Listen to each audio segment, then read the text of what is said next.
formigón a natureza. Eu creo que é porque nunca viron a cara dun adolescente cando miran por primeira vez como a auga colase polos arillos dos pozos do monte. Nós non queremos que nos contaminen as nosas augas, con vertidos de augas fecais, con fitosanitarios, herbicidas. Pedimos máis respecto e honestidade. Ao noso futuro e ao noso xeito de vida non se lle pode poner prezo en euros. Levamos máis de 5 anos loitando en defensa da auga e o monte, como fontes de riqueza.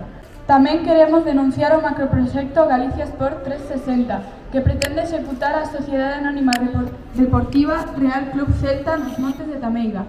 Este proxecto suporía a perda dunha ampla masa forestal de uso público, xa que afecta directamente a 360.000 metros cadrados de monte comunal. E parte do celtismo tamén amosa o seu rexeitamento a que a directiva da Sociedade Anónima Deportiva Real Club Celta manche o nome dun clube centenario.